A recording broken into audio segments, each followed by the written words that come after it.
G'day beautiful people, welcome back to another Paragon video. Today I want to take a look at a couple of really good casters that are very popular at the moment, namely Gideon and Howitzer. These two are very disgusting.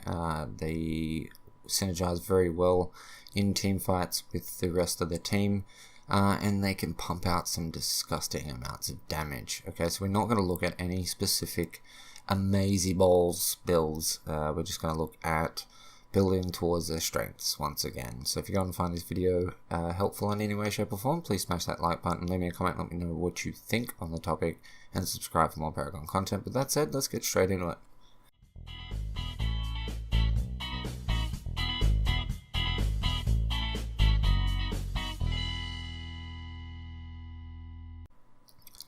Okay guys, so we're going to start off and we're going to build full Gideon. Okay, being a caster, seeing as he has a very bad basic attack damage, we are going to go for the Archmagus. It is built very well for casters. Okay, so we look at Gideon. There is the dirty bastard there. Okay, we're not going to worry about his basic stats. Okay, we're just going to look at just a couple of things. Alright, so looking at his basic attack, he has a power scaling of 0.3, which means that for every 100 power you put on your build, you're only getting 30 damage to your basic attack. Alright, so although he has good damage increase per level, you know, decent starting damage, he's not a basic attacker. It is his weakness, it's not his strength. And if you have two people that are building in two completely different ways, one's building to his strengths and one's building to his basic attack, which is obviously his weakness by building something like crit, the person that is building towards just straight damage for abilities is always going to win, because the basic attack is pretty useless. Obviously you are still doing damage, so it's not a matter of just never use it. You obviously want to use your basic attack, but don't build around it. Okay, so if we look at the rest of his abilities, we have Burden, which it's got nearly a 1 power scaling, but you don't really use it too much for damage, just for the slow, really. It does actually, over 4 ticks, do a fair amount of damage. Cosmic Rift, power scaling of 1.25, so you're getting a lot of damage. Taunt Space, obviously none. And power scaling on your ultimate is 3.125. Okay, so 3.125 and 1.25 scaling for his two best abilities. So if you're building crit, you're missing out on a lot of damage for your abilities. Alright, so if we come over and have a look at building for him and we go to add cards, okay, and just have a look at all the things that are available. Here's Corruption and Intellect, which are two very good affinities for casters. Corruption for pen and Intellect for mana regen. Okay, so the things that I would suggest for him are just power, ability pen, and mana regen. That is pretty much it. I wouldn't build base mana. You can argue the point that being a burst caster, mana is actually better, but personally I think that mana regen is always better, because unless you're planning on just dumping all your abilities and then backing every single time, then fine, go for mana. But mana regen over around about 10 minutes is going to be better than any amount of mana that you actually put on. So that's my opinion. Use that if you feel that I'm correct. But the things, we're going to look at two specific cards for him that can be quite good. One of which is Necroveil. It's a 6-point card that allows you on player kill to enter the shadow plane for 3 seconds. It can actually be really helpful for someone like Gideon because of his disgusting long range poke. He can push past some enemy teammates and get that poke off with his meteor, and then go invisible and attempt to get out. Okay, so it's not really that bad of a card. The main cards that I recommend to use for Gideon are Shadow Scrolls. Just using 5 Shadow Scrolls is going to get you to 30 ability pen, which is pretty much all of someone's ability armor, 30.5 ability armor for everyone. So unless they're building extra armor, Shadow Scrolls is going to net you pretty much the highest amount of damage on your abilities. Okay, if you want a high amount of damage on your abilities and mana regen and basic attack damage, I'd go for like burst engines. Say like a ward, like a brawler's ward as a 12-point card, a burst, say 4 burst engines, and then a Solaris reactor will be a very good option for building towards him. But normally I go for all the shadow scrolls. So we're going to take this off for a second and have a look at one more card, because I don't remember what the I'm pretty sure it's mana regen.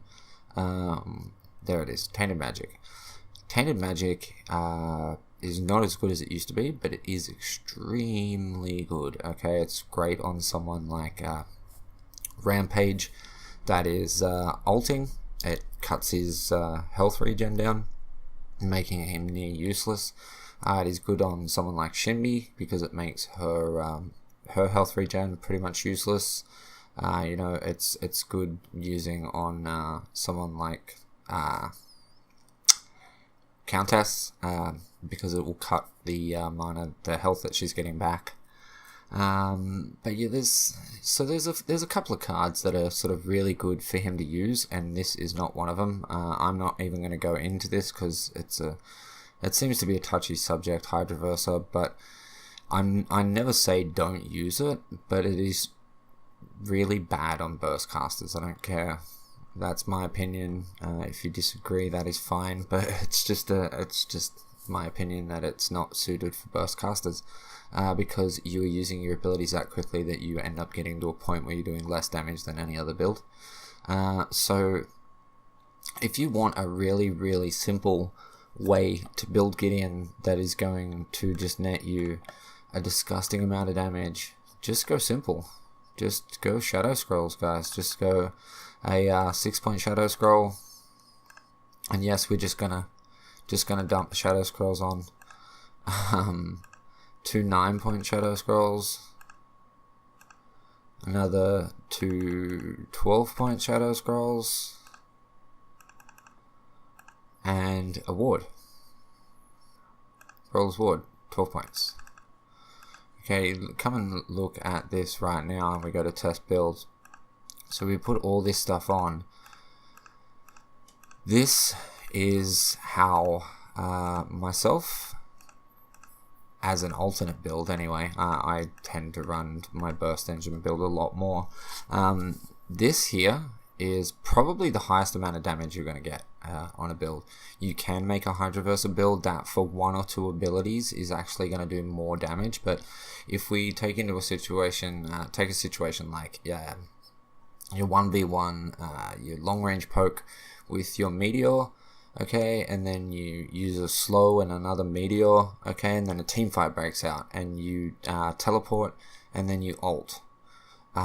Pretty much, like, for the majority of the builds that I actually see, which run like Hydroversa and Infinity Stream, the amount of power that you're missing off your build, by the time that you've done those 2 meteors and the burden, and then teleported in and used your ultimate, you're nearly doing half as much damage on your ultimate as this does. You're doing about 900 damage, whereas this is going to do 600. Okay, so it's nearly, it's nearly half the damage, which you can still sit there and say, yep, well, 900 damage is probably going to be enough to pick people off, but yes, it only ticks a certain amount of times on your ultimate. It's not just straight damage, bang, that's the damage done, it's a tick. So having double the amount of damage on each tick is going to net you more kills and more assists. Okay, so this 294 power, ability penetration of 30, extra 30 mana. I don't know too many people that main Gideon that go into health. Definitely don't go into lifesteal, definitely don't go into resistances. Most don't go into mana. They tend to go into mana regen, ability pen, and power, and that is it, okay? Because they are the best things for Gideon. Cooldown reduction can be argued for, but I still wouldn't go for it either. I would go for something like this, or even, replacing some of these cards with, like I said, mana regen cards. Like, burst engines are great, okay? They pretty much give you, they end up giving you more power, Okay, so if we were to do the same thing with these guys, and we'll just have a look at what the difference is. Okay, so we'll add the exact same amount of cards and 2 12s. Okay, so we don't have the room because we're at 40, so I can't do that. But we'll just take these off. And where were we up to? 6 9 9 9. This one. So we'll put that on. We'll add that. So before we're at 294 and we're at 30 pen. Okay. And no, not that guy. That guy. And we have no more major strikes, so we're gonna have to get rid of this. And add a major strike. Alright, so before we were at 294 and 30 pen. Okay, so now if we switch these out and add all of these,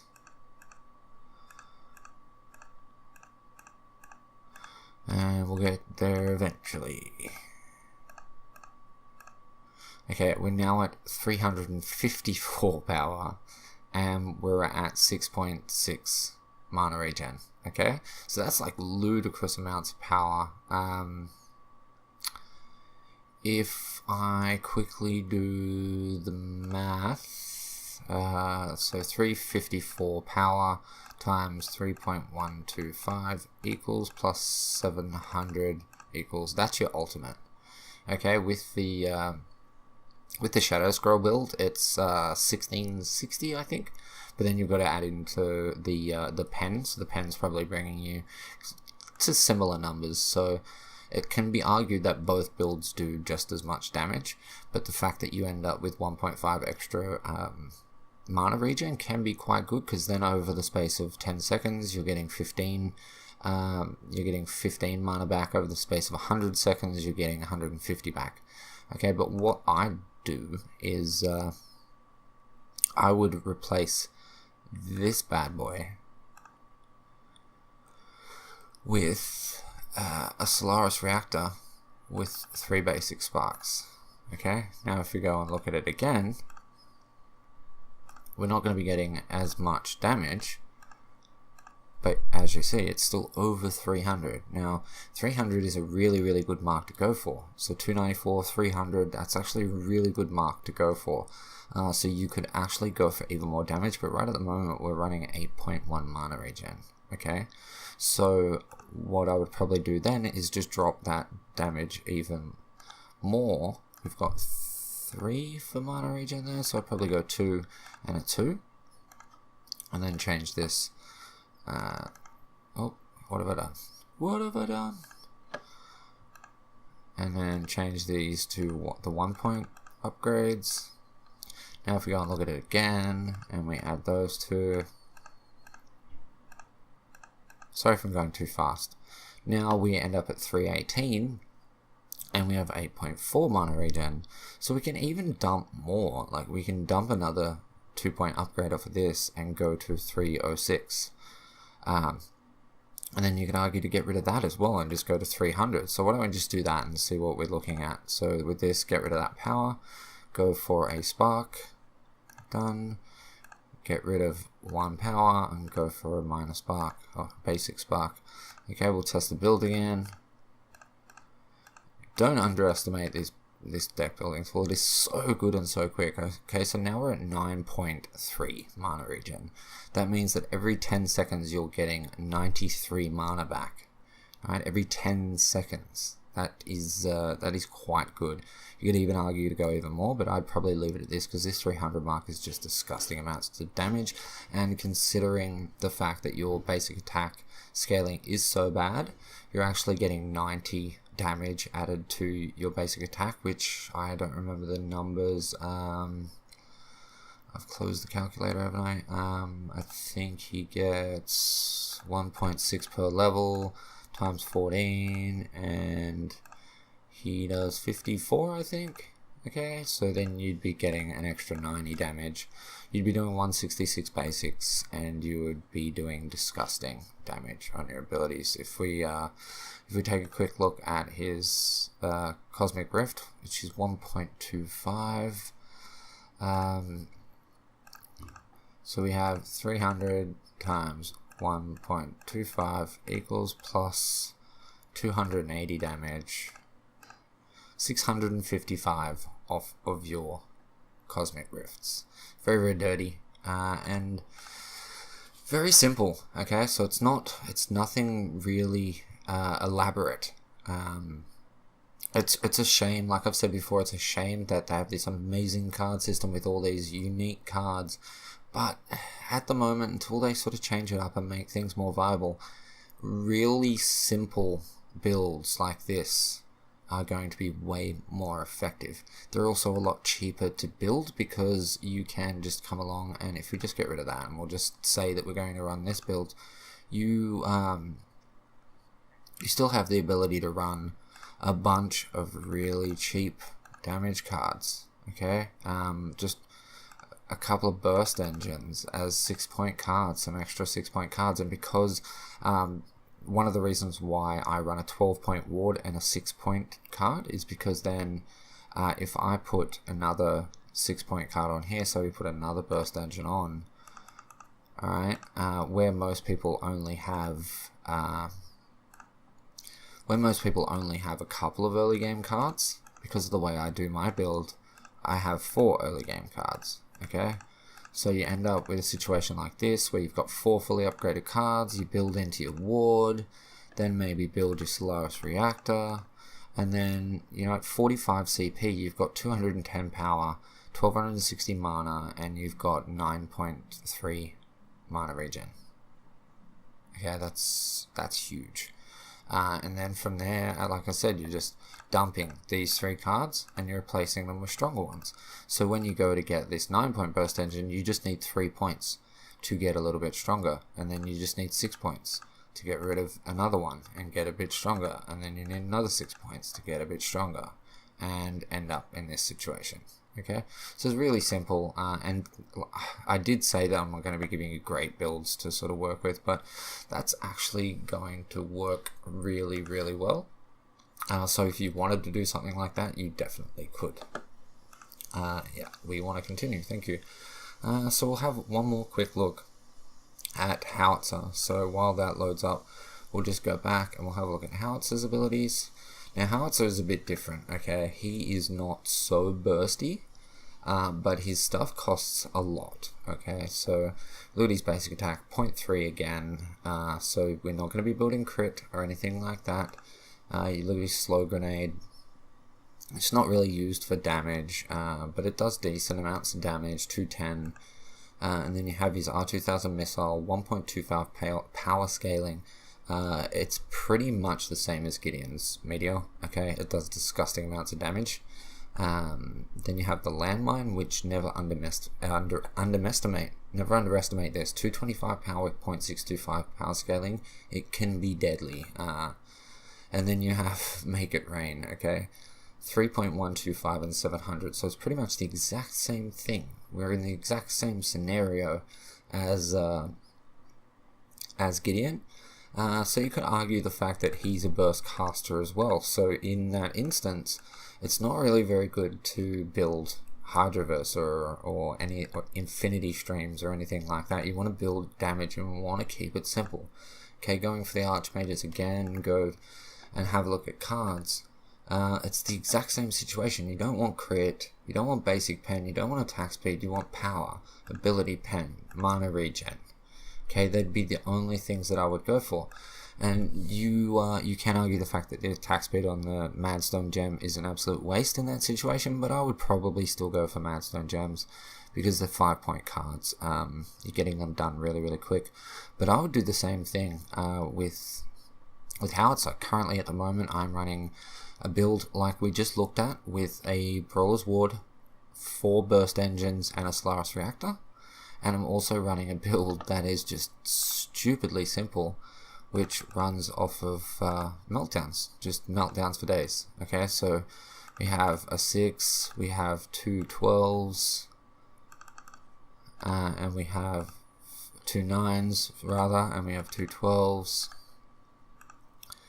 Okay, and you end up with the same sort of situation as Gideon, just not as much penetration, but I don't add the penetration. I don't mind the fact that it's missing a bit of pen.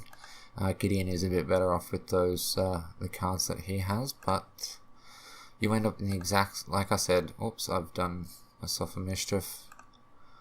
Like I said, you end up in the same sort of situation, just extremely simple and really, really powerful. Okay, so you can do two builds that are, one's pretty similar, which is this one here. It's just damage and ability pen. Okay, so you only end up at 10 penetration on this because that's all meltdowns offer. But you end up at 354 damage, guys. So if we go and have a look, I think it was 1.25 on his R2000. Yeah, 1.25 on his R2000. So if that should be roughly about the same. So if we go and have a look, we're at 354 times 1.25 equals plus 280. 722.5 on your R2000, and that's not taking the pen into account. Okay, so it's a little bit less. Only 10. It's only penetrating through 30% of the enemy's armor, so it is a little bit less. But 722.5, guys. Oh my god, that is disgusting. And you would end up in a situation where it would be roughly the same as Gideon's ultimate. So times 3.125, I think it is, plus 700, and you end up at 1800 on Make It Rain. If you're working with Deca and you drop this, I doubt there's anyone alive. Like, what I would normally do is drop Make It Rain onto a Deca ultimate, so use my ultimate on her ultimate, and then on my way down shoot an R2000 missile at the tankiest of players. They're all dead. There's no surviving that. And then because you're using such simple cards, there's no mucking about, guys. It's just simple stuff. So then you can because he is actually intellect, you can do the exact same thing. You can just go for burst engines and a Solaris reactor. The exact same thing's going to work. I wouldn't really worry too much about things like Mind Flow getting the cooldowns, because the cooldowns aren't that bad. Like, they're not that far over 10 seconds, and personally I think a lot of the cooldown reduction needs to be tweaked a little bit, because having all the abilities at around about 10-12 seconds, you know, you're shaving off 1.2, but if the cooldowns are lower than 10 seconds, you're shaving off less than a second. It's not, you can argue that it's worthwhile, but personally I don't really feel it. I wouldn't go for any, with either of these characters, I wouldn't go for any of these sort of armor cards, no chronovores or anything like that. You could go for a blink if you wanted to, if you felt like that was something you needed. That is completely and utterly fair. Barrier of Will, I've seen a few people using Barrier of Will. I just feel like it's a bit expensive, but that's up to you. I just don't like these two cards on burst casters. The mana, you can argue that, yeah, but it's mana regen and you run mana regen, but you're losing way too much, okay? And if you're constantly using your abilities like a burst caster should, then the mana regen is never really going to catch up. Even with the burst engine build that I use, I'm often at low mana, okay? And if you're running Hydra vs Infinity Stream, you're not really going to get yours much higher than mine, okay? So that's it, guys. That's all I really wanted to cover. Just keep it simple. Work towards their strengths. These two casters, their strength is not their auto attack, guys. Obviously, you're going to be using them, but it's not their strength. Don't go for crit, okay? It's the one area in the game, like I've said 100 times, it's all personal preference as long as you're building towards their strength, okay? So the only occasion when you're building a caster where you're doing it wrong is if you're building crit. You should not build crit. It's just, like, if the amount of points you're spending to actually make a difference could mean that your R2000 is just too weak to get that kill that you needed to get. Okay, and that might not seem like a really big issue, but securing that one kill might have been the difference between winning the next team fight and losing it, winning the game and not losing the game. So you need that damage there. They both have really good kits to get them out of situations so they don't need health. Just keep it simple, build damage, build mana regen, build ability pen, and you will be fine, okay? You can't really stuff these builds up, just keep it simple and build to strengths. Alright, hopefully you found this helpful. I know it was really simple, but like I said, unfortunately, it is all really simple. The simpler builds are more effective. But like I said, if you did enjoy it, please smash that like button, leave me a comment, let me know what you think. Subscribe if you're not already. But as per usual, guys, thank you so much for watching. I love your face, and I'll catch you in the next one. Peace.